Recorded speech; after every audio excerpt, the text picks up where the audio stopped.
by Dr. Ted Hahola and Dr. Lynn Paxson. Let's just go ahead and give them a big round of applause.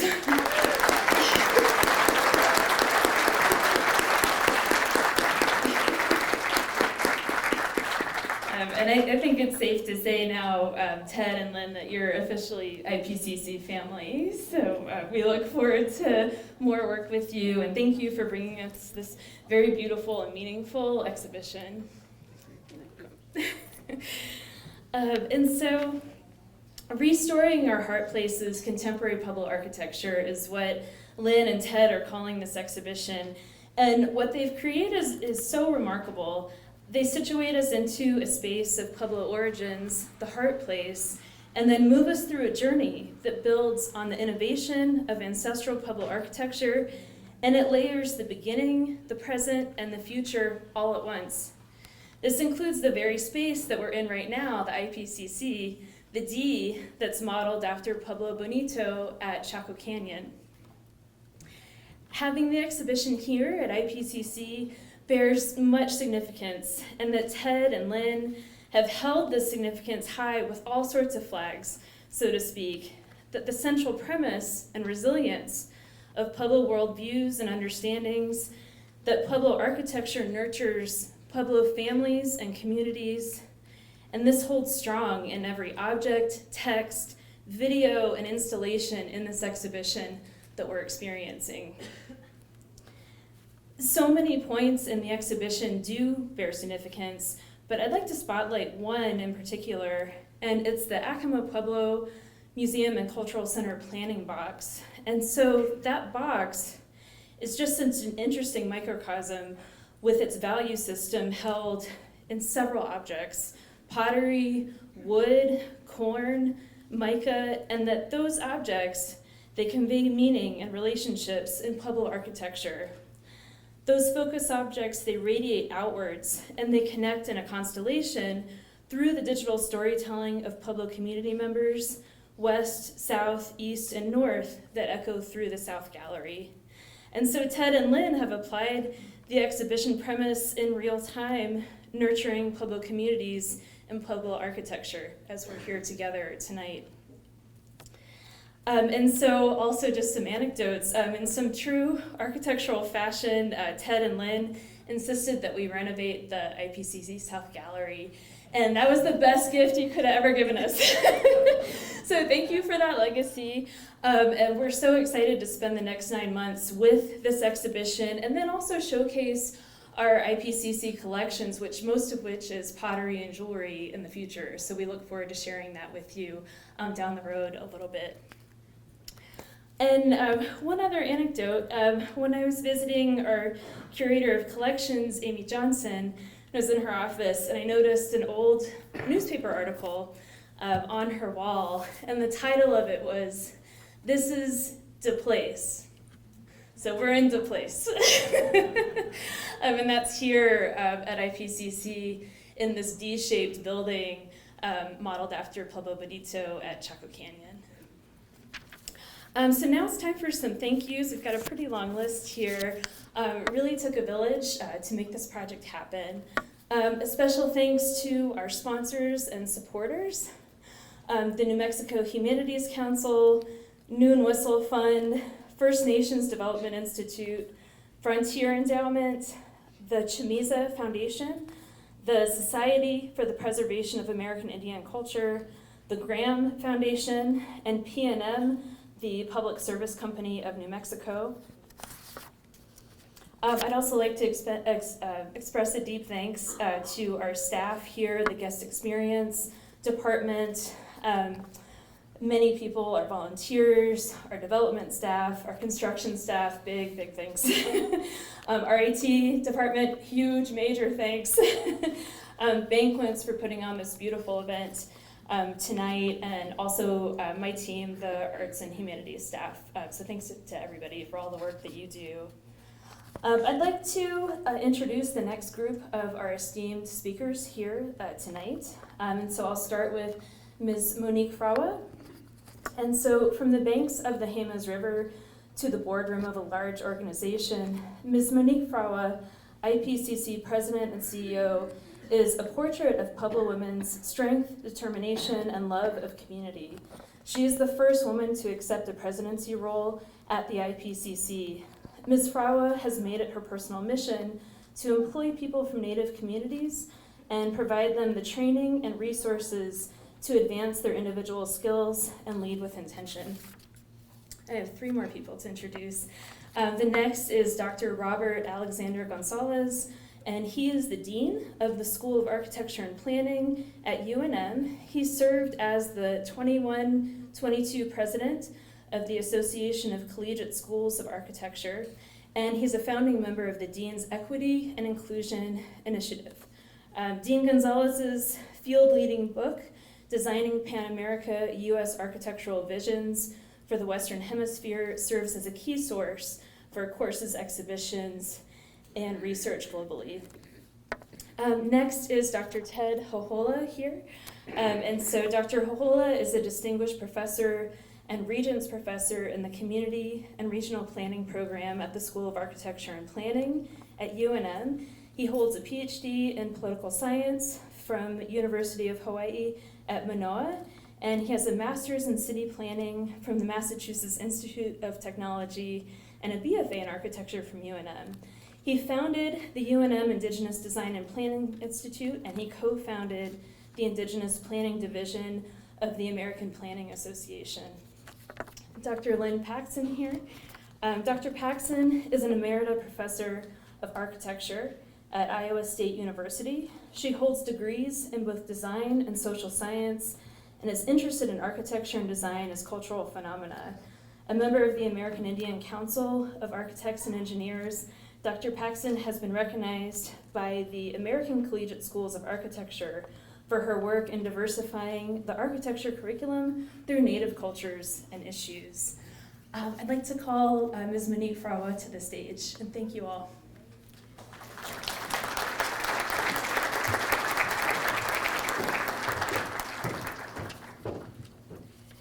Good evening, everyone, and welcome to the Indian Pueblo Cultural Center. As Dr. Michelle said, I'm the new incoming president and CEO of our Indian Pueblo Cultural Center and Indian Pueblos Marketing, Inc., and glad to be here tonight. On behalf of our board of directors and our dedicated staff, it's a true honor to welcome you here tonight. Thank you to Dr. Michelle for all the work that she's done, not only to put together this exhibit, but to enhance our main exhibit as well. I really want to share something about Dr. Michelle. When she joined our team, she talked about how she wanted to incorporate community into our exhibits. She shared how she wanted to reach out to artists, to organizations, to institutions, to bring everybody together in the stories that we tell. And tonight is an example of that. And so I just invite you to give Dr. Michelle a round of applause.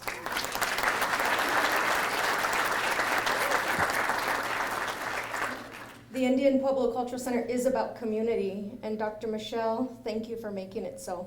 Thank you, Marie.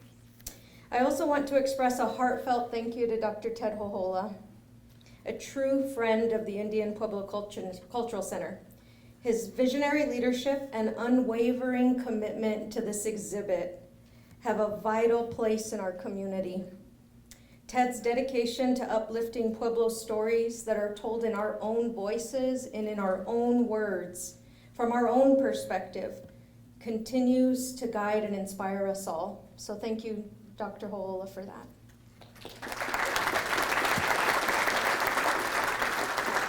And many of you may or may not know, the Indian Pueblo Cultural Center is also home to many volunteers who give of their time very graciously. And April is National Volunteer Month. And so I'd like to send a true thank you to our volunteers, many of whom are in the audience tonight, and just want to thank you for all of your hard work and dedication to getting us here. Thank you.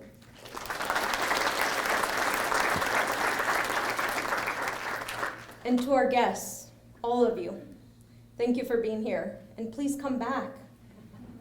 Come back and have lunch, come back and explore the halls, come back and visit with us. This is your center as well. So come and take part of all that we have to offer.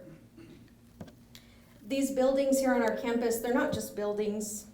The buildings in the exhibit, they're not just buildings, they're homes. They're community. And this place, as well as our own communities, they're all living expressions of who we are as Pueblo people. And so thank you for being a part of our journey tonight and for joining us. That's it. Someone who has a degree from the School of Architecture and Planning, can you please stand up? I want to see how many we have here. Oh. I'm getting a picture. Thank you. This is truly amazing. And it's a testament to the amazing work and the critical work that we've been doing at the school. A lot of it, long before I arrived, I'm in my 5th year, but the work that's been happening under Ted Hahola's direction at IDPI. And over the years, I've gotten to know him and gotten to see just how important it is to see this focus and his focus on Indigenous design really take off. And we're about to offer a certificate, an online certificate in planning, so people, anyone, anywhere in the world can study this. So for the work that he has done, and I don't know if it was mentioned, but he just retired. And you know, most people when they retire, they go on long trips and we don't ever hear from them. And he does a huge exhibit upon retirement. So amazing that he did that. Of course, he could not have done this without his partner in crime, Lynn, who I'm getting to know, and their energy together is just perfect. What we see out there is these great minds working together. So I'm very happy that we're getting to benefit from their selflessness to do all this for us. When I did my doctoral work at UC Berkeley, I remember I took a couple of museum studies courses, and I remember, you know, the story of Ishi, who was misidentified as the last of his tribe. And, you know, I remember going by Kroeber Hall, seeing like the spaces where they kept Ishi, where they interviewed him, and after he passed away, where they kept his preserved brain because they were trying to figure out if they could understand more about his peoples. And it's just so important that we've, you know, turned a corner several times in museum studies and are doing a lot of important work now, and critical work that's curated by people who can speak for themselves and for their own communities, and that we're, you know, hopefully long past that period where the other, or where we were constantly being othered by curators.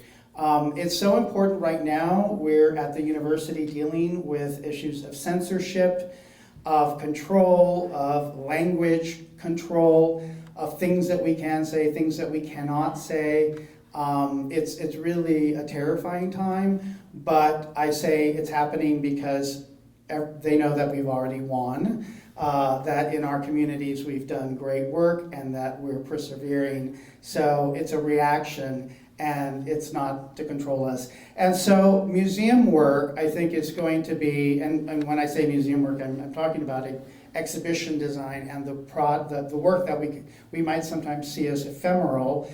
And you know, it appears and then it disappears and then another show goes up.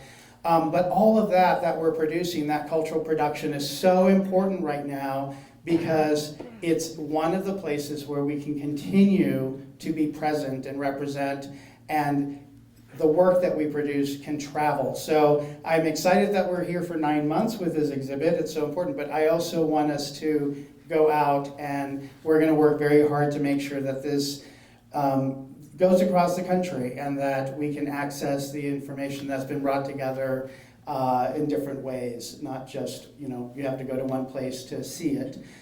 So very exciting. I think I see these types of exhibits as revolutionary. It's tantamount to a revolutionary poster. This is something also that would not be produced just anywhere. It's unique to New Mexico. It's unique to our school and to our scholars. So congratulations, Ted and Lynn, for amazing work and contribution and the gift you've given us. Thank you.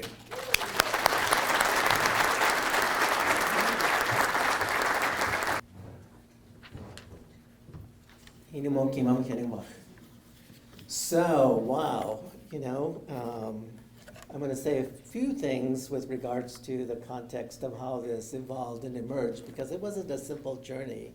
And, according to our ancestors, everything happens in terms of time and place, and we look at it from the standpoint of completions of cycles. And this is a completion of cycle. But before we go into a little bit of the kind of background of how this evolved, I wanted to recognize some very special people that are in attendance tonight whose, without their work and productivity, actually would not have evolved into this amazing thing. It's always kind of like in your head and you're wishing and hoping that things are going to manifest and happen. And then 3 weeks ago, I would have taken wagers that we would be in a train wreck. But fortunately, things evolve and develop, and I know Michelle was like, okay, when are we going to pull the plug on this? But anyway, the person that really, in a sense, is also one of our great benefactors and contributors, because of her legislation, a lot of the funding for the exhibit came through appropriations that she helped to sponsor, and that's Representative Patricia Roybal Caballero sitting here.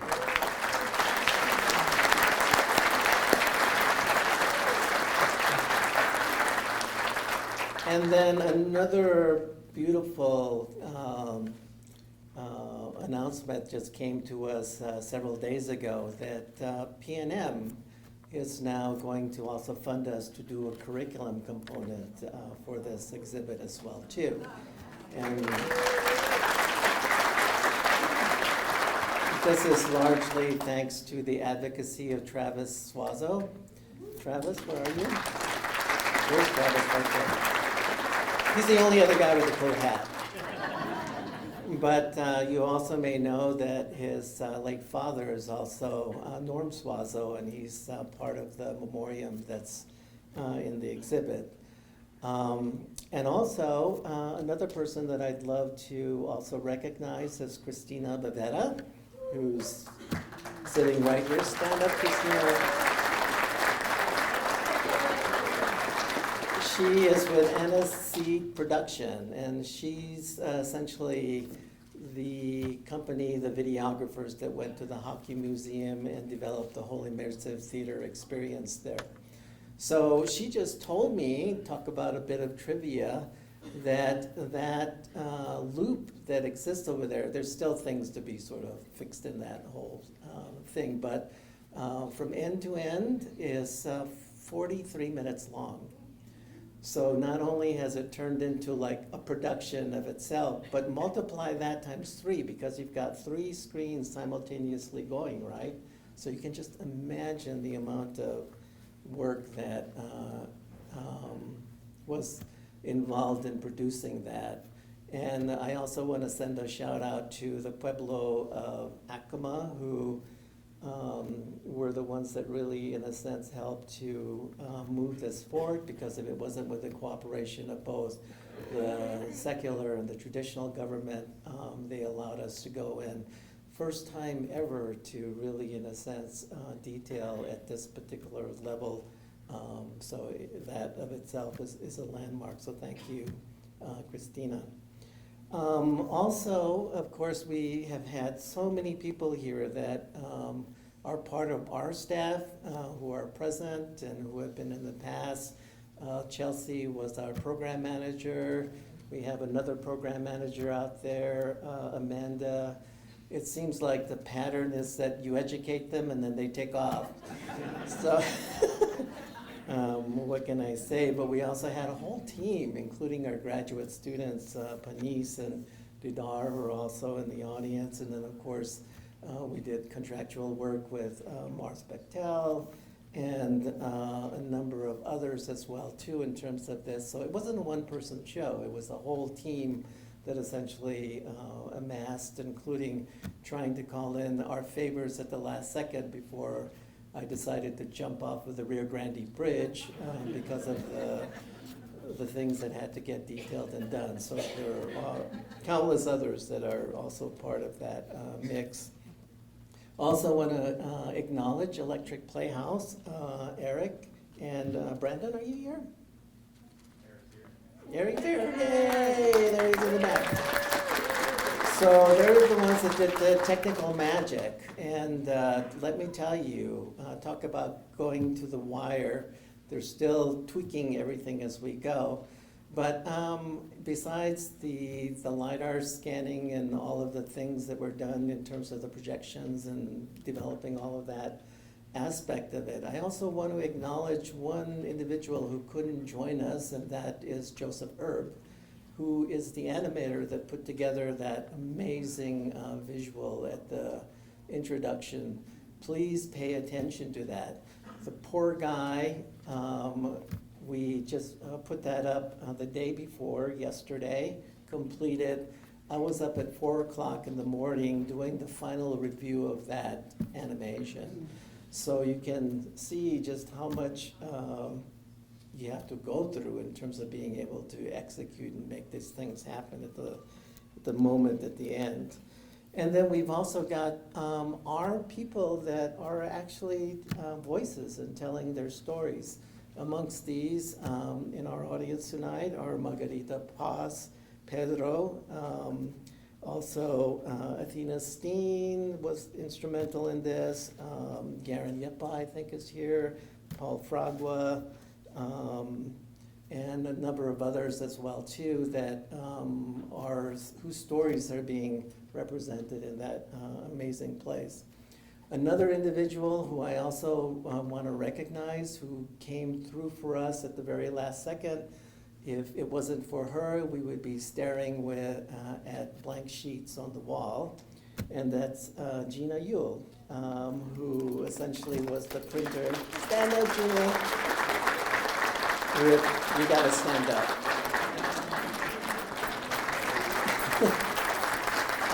She is the president of New Mexico Exhibit Solutions, so if you want to go get something printed within 20 minutes, no, I'm just kidding. You know who the go-to person is. Another person that I also want to acknowledge is Barbara Felix here. There she is. So you're going to see her story. She is the architect behind the Hopco Museum, which is showcased here. So she's now morphed into Woven Architects, based out of Santa Fe, but a lot of the inspiration that she created in collaboration with Brian Vaio, who unfortunately had to go into ceremony this evening and couldn't join us. But he's also another instrumental person who's also on the board of directors here at the Indian Pueblo Cultural Center. So with that said, I just want to be able to sort of say that the genesis for this exhibit occurred actually in 2004. And it was at the inauguration and the groundbreaking, the dedication, I should say, of the new School of Architecture and Planning at that time. And one of the things that occurred at that moment was that there was an exhibit that was sponsored by the American Institute of Architects called the 150 Most Endured Buildings in the United States. So man, I said, okay, this is gonna be great. I'm gonna go up there and check it out. I went there, and was there any native building represented? No. And who the heck is Thomas Jefferson anyway? And it was really at that point then, it just really drove home the fact that we were not represented, not only in terms of our magnificent past, but also in terms of our present. And to this day, the profession still has a lot of problems trying to acknowledge the fact that there are esteemed Native architects who are revolutionary in the field of contemporary architecture. So it was really that moment where I basically said, we've got to correct that record. And the only way that we can do that is by building representation and bringing that voice to the forefront for them to be able to speak their own words with regards to the why and the where and the how that they accomplished and did what they did.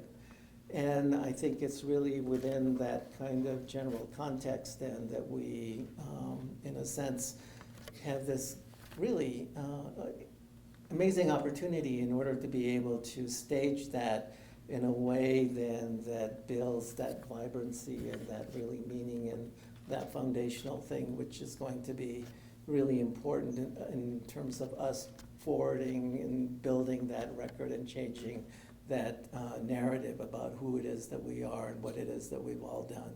So what a better place to stage it in our home here at the Indian Pueblo Cultural Center. So I think it's really within that then that we build and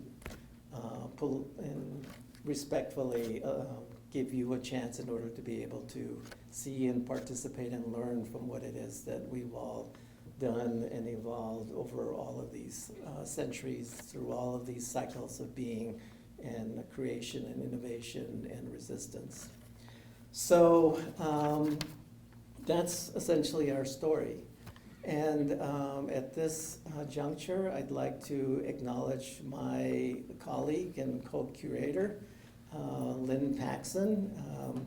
We've been this in a long, long time, but she just walked back, and I also wanted to acknowledge my sweetie, Paulette Moore in the back over there, who also was instrumental in making sure that I didn't go to the Rio Grande Bridge and jump there. So we always have to make sure that we keep our sanity, and she was so amazing in that task. But with that said, Lynn, I'm going to turn it over to you. Thank you.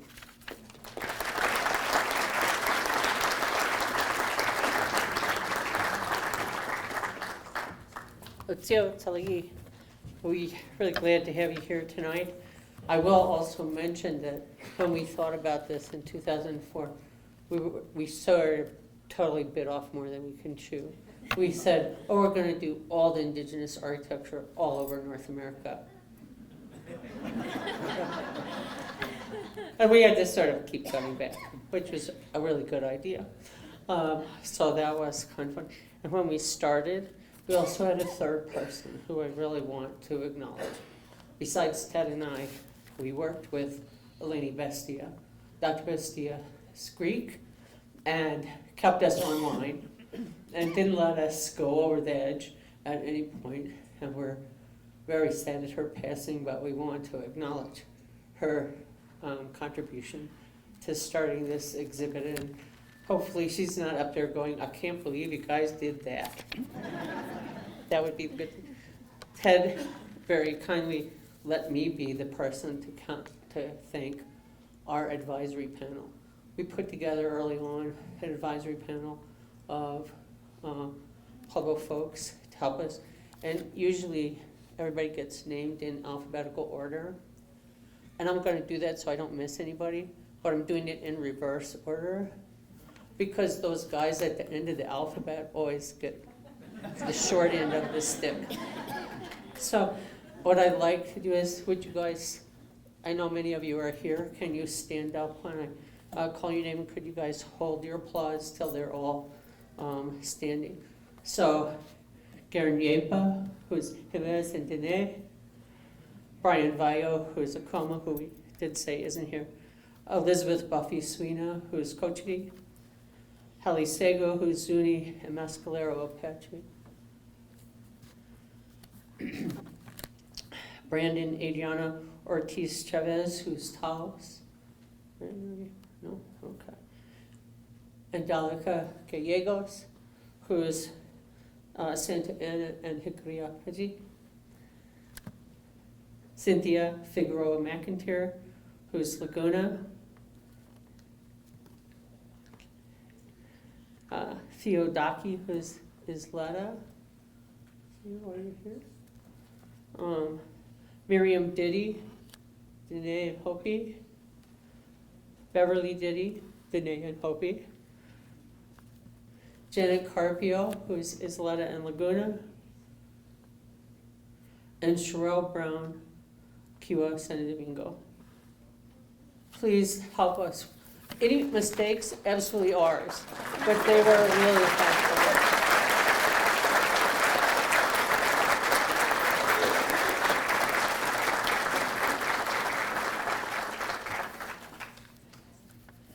And I also get to do something really nice. Very rarely when you get to do this do you get to be able to introduce someone who's a good friend as a speaker. So I'm really lucky tonight to be able to introduce you to my good friend, Dwayne Blue Spruce, who's Laguna and Okewinga. He worked at IAIA, and then I think he described it as falling into a job at the National Museum of American Indian. And I mean, I knew him through the AICAE, but met him in many other ways. And while the museum was being built, I took many service learning students from Iowa State to visit the National Museum and the Cultural Resources Center. And it was always really nice to, show them around. The students all totally like following them around. And Dwayne one time to them said, "Oh yeah, this is like a dream job." And the kids were like, wow.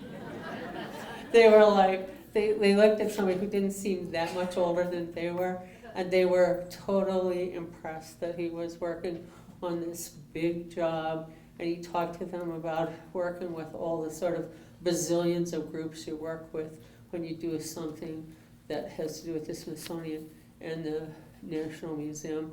And the students were all totally impressed. He worked there for many years and then went up to the Customs House in New York to manage the George High Foundation, which is the piece that got left in New York as per his will, and managed that. And just recently he retired too. He might be better at retiring than me and Ted. We might have to take lessons from Dwayne because he seems to be doing better at it. But he's also, besides being a great architect and designer and managing some really big and interesting projects, he also is a well-recognized editor and writer. He's been in many books related to the National Museum. And so will you please join me in welcoming my friend, Dwayne Blue Spruce.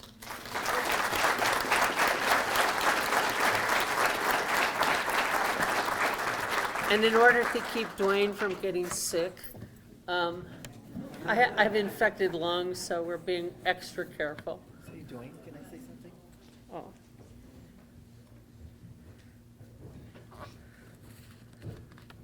I'm very sorry, but I was, because she's popping in and out all over the place, I also wanted to acknowledge our new program manager, and that's Brianna Fragua. So she's the one that's keeping everything smooth and running and well. So thank you. So Dwayne, sorry to put in the check. Well, thank you, Lynn. That was very, very sweet of you. And thank you all for coming tonight. And I thought I'd try and look younger by putting my notes on my phone. And then I realized, oh, but then I'm going to pull out my reading glasses and ruin the whole effect. So anyway, I'm not texting my kids. I'm just reading my notes here. So anyway, thank you, Lynn, for that wonderful introduction. And thank you all for coming. It's so great to see such a great turnout for architecture, let alone Pueblo architecture. It's really just great to see. And I wanted to congratulate all of you as well as the entire team. I walked into the exhibit late yesterday afternoon and I ran into Michelle, who was like cleaning the plexi on a case, and I was like, yeah, I know what that's like. I know exactly what that's like. And I just was so blown away by how visually stunning the exhibit is. And I wanted to give kudos to the folks who did the Acoma AV. That is just incredible, really great stuff. So, you know, I really hope you all get a chance to really do a deep dive in the exhibition. So last night I was talking to Cynthia on the phone, and we were like, oh yeah, we're talking tomorrow, right? And then we're doing something on Sunday, yeah, let's try and figure this out. So I said, I think I'm introducing you, and I said, how do you want me to introduce you? And she basically said, do it quickly. So, that's what I'm gonna do. I'm gonna honor her wishes and do that. So I do have a fun fact. So this is a fun fact. I was actually on the selection committee for the NMAI director position.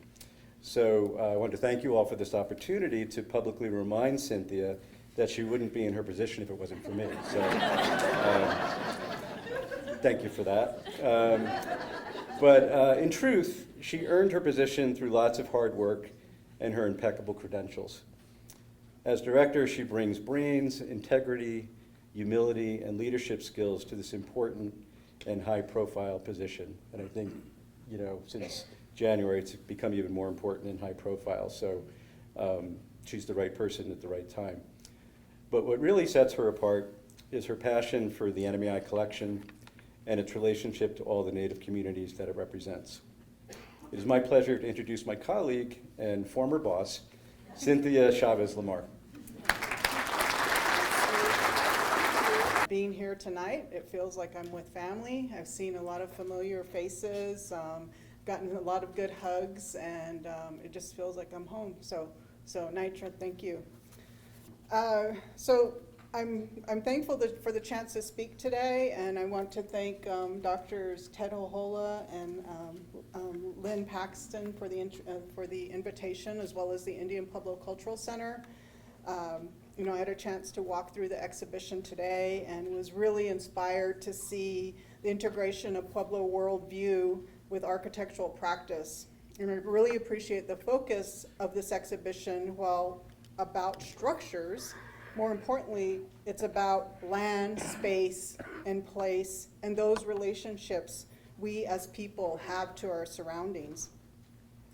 Well, I'm a museum professional, and my expertise on the subject of Pueblo architecture is, of course, very limited. You know, I leave that to all of the great people in the audience that have, you know, earned those degrees and have actually practiced it as a profession. I'd say that my experience with Pueblo architecture is really limited to growing up in San Felipe, Pueblo, in the home that my grandfather built in the 1940s. And also, my experience with architecture is my long history with the National Museum of the American Indian on the Mall, as well as the Cultural Resources Center in Suitland, Maryland. When most people think of buildings or structures, when most Pueblo people think of buildings or structures, they are not things without a spirit. They are part of a place, part of the landscape, and part of our life experiences. San Felipe Pueblo would not be the home place it is for me if not for the house that my grandfather built and that my parents still live in. And they were supposed to be here tonight, but unfortunately my dad wasn't feeling well, so they decided to stay home. Growing up in San Felipe, I underestimated the deep connection to place that would remain with me throughout my adult life. Of course, my parents play a crucial role in my connection to the Pueblo, but it's also all of the memories of family, community, and culture, I'm sure many of you have, that were made in my family home and helped maintain those ties. For me, my home, San Felipe, it's one of my heart places.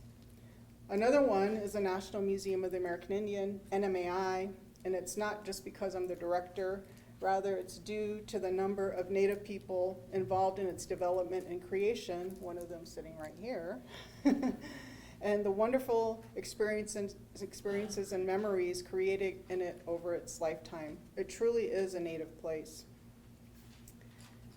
But I want to start where we are, the Indian Pueblo Cultural Center, and share a family oral history, or my restoring, taken from the title of this exhibition. In the early 1970s, my father and mother were swept up in Indian relocation efforts by the United States federal government. They were of the thousands of natives who moved to various cities, expected to learn skills that would assimilate them further into American society by drawing them away from their native life.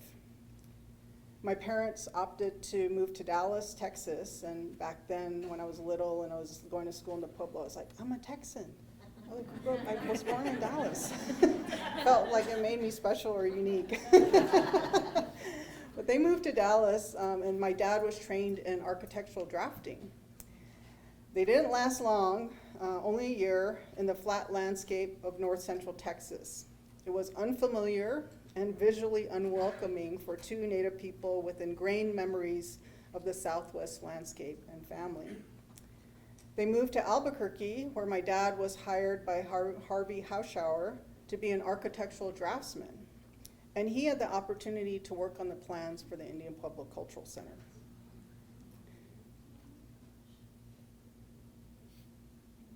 Miss my dad. The original IPCC, as Michelle said, was inspired by Chaco Canyon and other ancestral Puebloan architecture. It was simple and beautiful with its curved walls and courtyard open to the elements. And as an employee of NMAI, I think Dwayne and I know a little bit about beautiful buildings inspired by Native aesthetic concepts and values. Hearing the stories of my dad and mom recently, they shared these about the early years of designing the IPCC. It's significant that Pueblo people worked on the project, and the All Indian Pueblo Council of Governors were also providing feedback on the design from the beginning.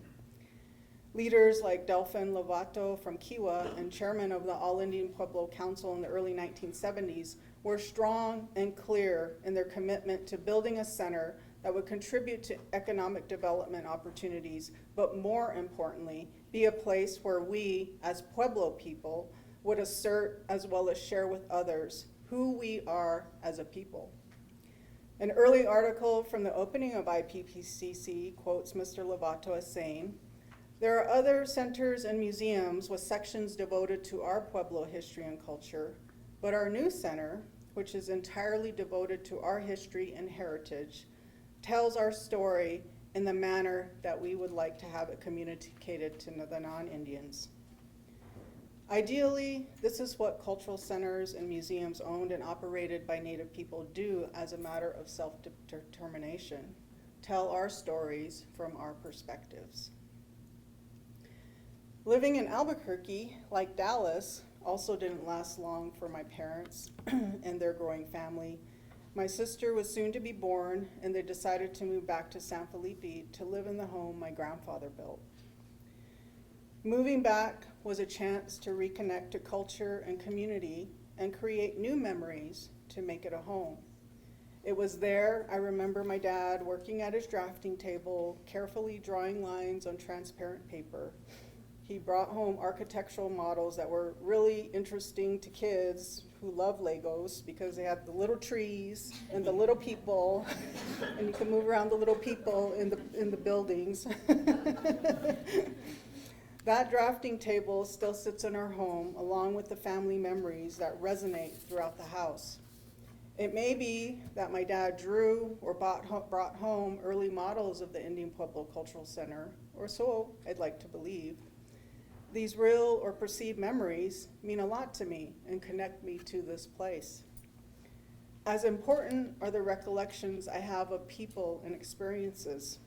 When thinking of IPCC, Joe Sando often comes to mind, as I'm sure it does for many of you. I miss Joe too. In an early article about the center, Joe Sando said, "It comforts me to have the center here. When I feel city-bound and out of touch, it provides me with a quick, sure reconnection to my heritage." IPCC is a place that's comfortable, or you might just run into someone you know. Joe was that person you always hope to see while here. He had a special table in the restaurant, and it was reassuring. It was a reassuring sight to see him sitting there, greeting familiar people and talking with friends. While the current restaurant is really great, I still at times miss the old one. Maybe it's because I miss seeing Joe. He was a face of Pueblo Indian Studies scholarship. He brought attention to our pueblos, our cultures, our histories, our arts, and our people. He helped contribute to making the IPCC a heart place. The plaza, or physical heart place of the IPCC, was a perfect design element for the building, reflecting Pueblo aesthetics and community planning.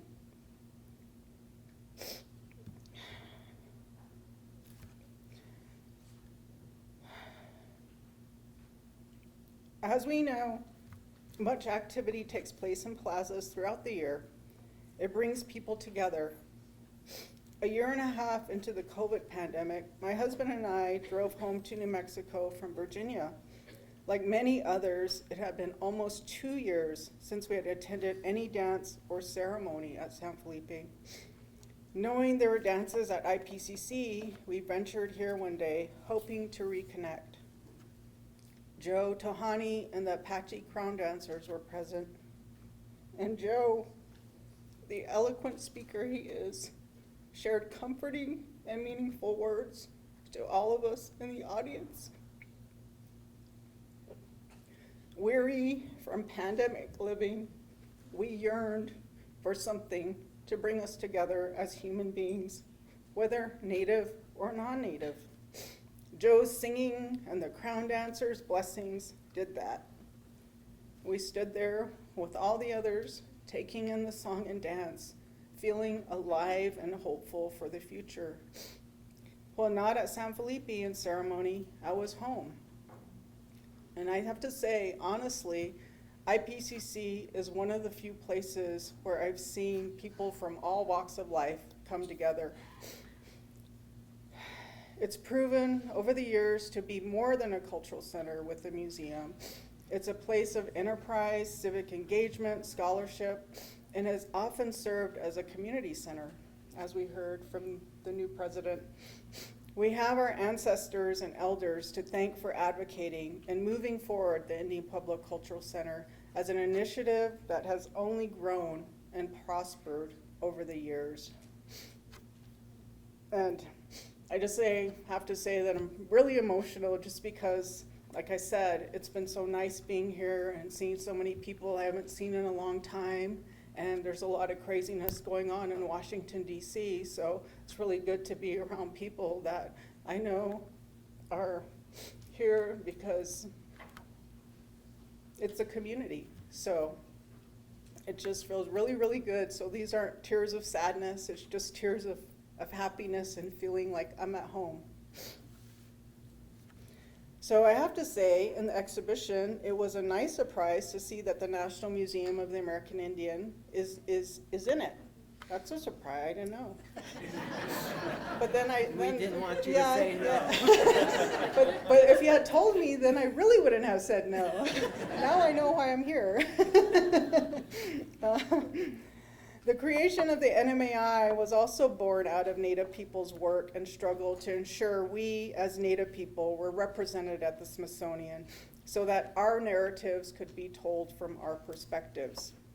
It was the advocacy of Indian individuals like Suzanne Sohn Harjo working in partnership with U.S. congressional representatives that today we have the National Museum of the American Indian.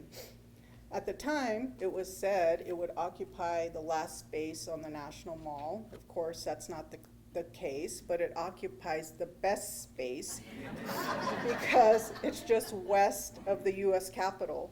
So, you know, it's there. It's a constant reminder that despite all the challenges and that Native people have experienced, we're still here.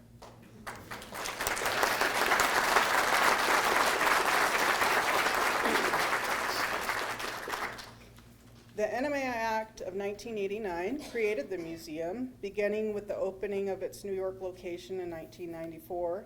And 5 years later, in 1999, the NMAI's Cultural Resources Center, located several miles from downtown DC, opened in Suitland, Maryland. And then, of course, in 2004, the museum on the National Mall opened to much celebration.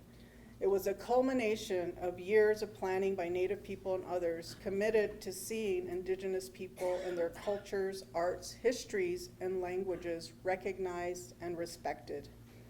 Collaboration and consultation with Native and Indigenous people were central to the planning for that museum. Numerous meetings were held with Indigenous people in locations outside of Washington, D.C. to get their input about the architecture and design of the two new buildings, exhibits, and programming. And this resulted in the guiding document called Way of the People. And it summarized and explained concepts grounded in Indigenous knowledge and culture that could be translated and transformed into architectural design concepts. I was happy to see that you have some of the plans in the exhibition, and I'm like, where does Ted get the stone work? I don't even have that. I know. I don't even think the museum. Yeah. You gotta look for the empty spots on the museum walls.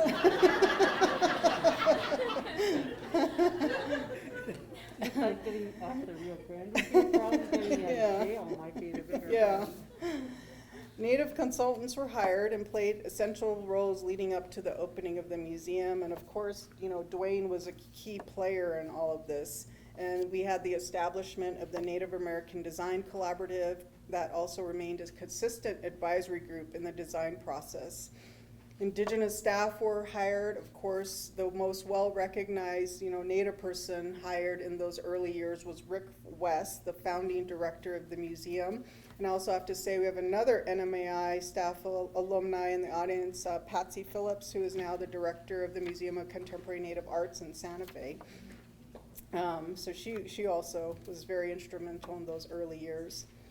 And under Rick's leadership, I proposed that in the museum field, the NMAI project was likely one of the most extensive collaborative efforts ever embarked upon with Native and Indigenous people.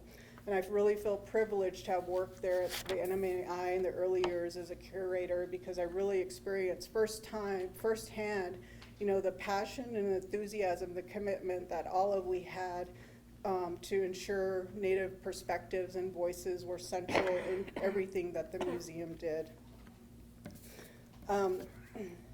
So, I'd like to just talk a little bit about the Cultural Resource Center, because I had my first job at the NMAI, and I was a curator. The CRC, Cultural Resources Center, was my home base, so it really holds a special place in my heart. It's where the collection's housed, and we don't consider it a storage facility, we consider it the home of the collection. And the reason why there wasn't this move to make it, like this square building where we just preserve items was because of all that consultation with Indigenous people. In envisioning it, it was an opportunity to ensure that the building did not feel like a box just to store stuff. As Native people, we care for items of personal and cultural significance on a daily basis. They are a part of our lives, so it's fitting that the CRC would be more like a home. It was built and opened before the museum on the National Mall, and in many ways it served as an example for what the NMAI on the mall could be. For example, directional markers are very important to the CRC.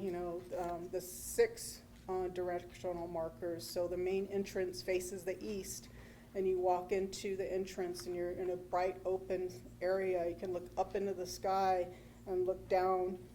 There's an opening down to the earth, and recognizing Native people's origin stories, whether it's coming from the sky or coming up from the earth.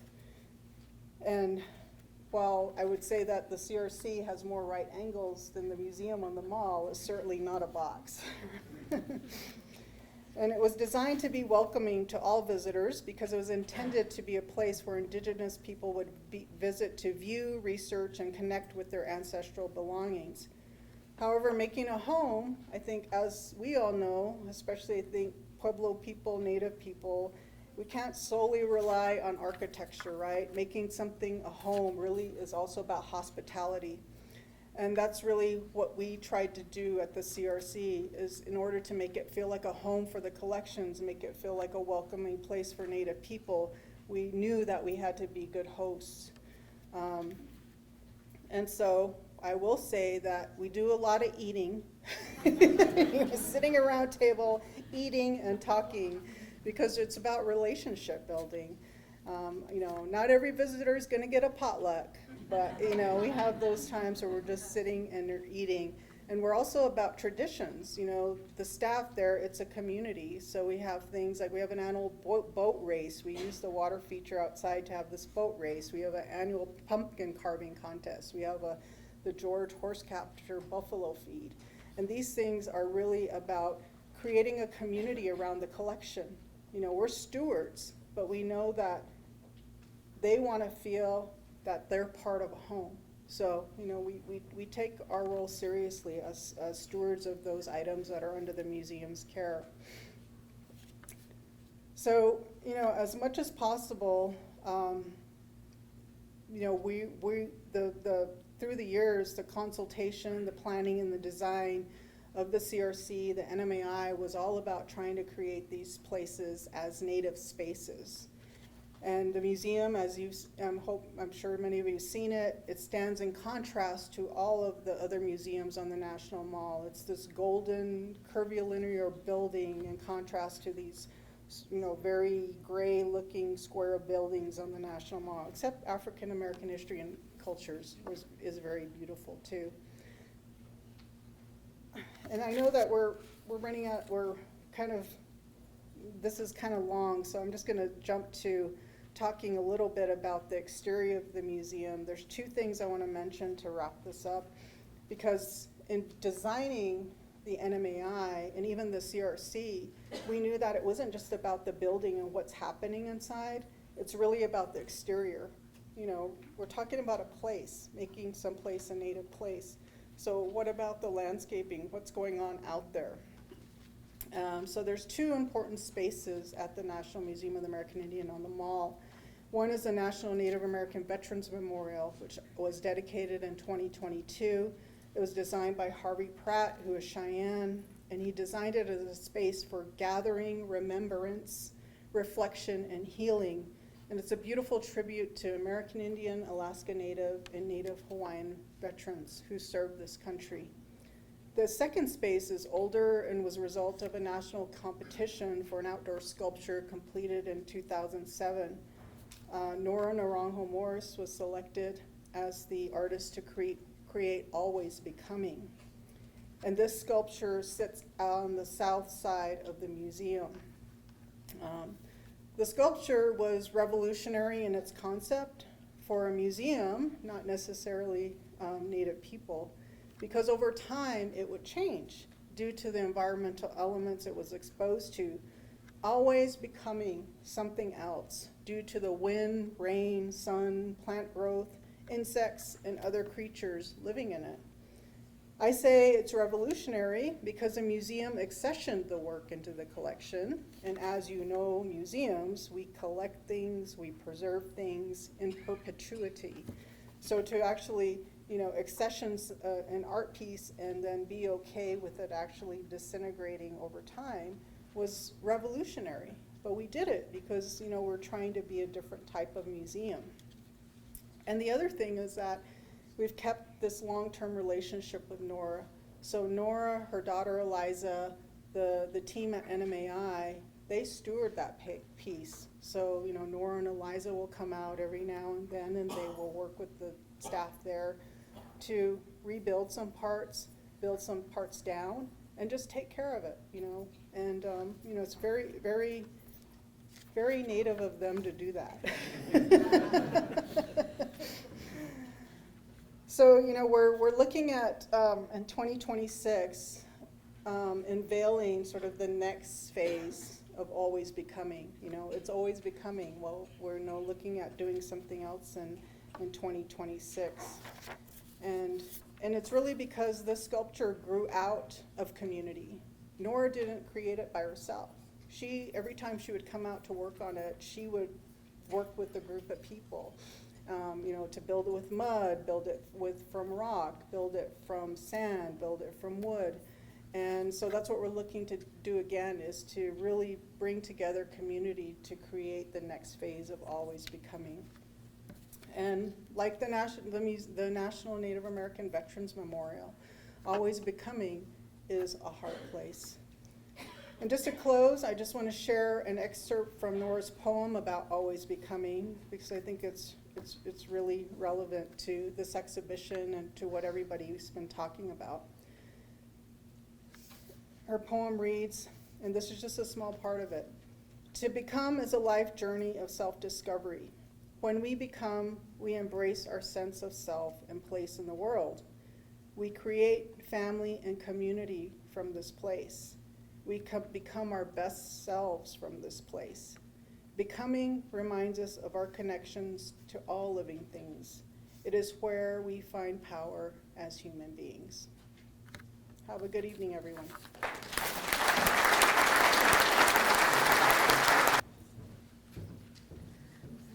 Thank you so much, Cynthia. That was really insightful, and learned a lot about IPCC and also NMAI, and just really bringing it back to Pueblo people being creative in all different places all over. So thank you for those words. And Dwayne, thank you tonight. And Ted and Lynn. I wanted to plug our program tomorrow too. If you all have time to come back to the IPCC tomorrow at 11 a.m., we're going to have a speaker panel. It's Meet the Designers and Architects, Pueblo Architecture Today. And it'll feature Dwayne and Cynthia. So we're really excited to hear more from both of them. And that'll be at 11 o'clock. It's included with museum admission. And then following their discussion, we'll do a museum tour of the current exhibition. So thanks so much, everyone, for being here.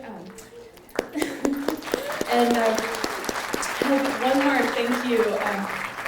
We wanted to give a big shout out to Francisco Ovina for your work and you and your team's work on the adobe wall. Thank you. Thank you. Thank you.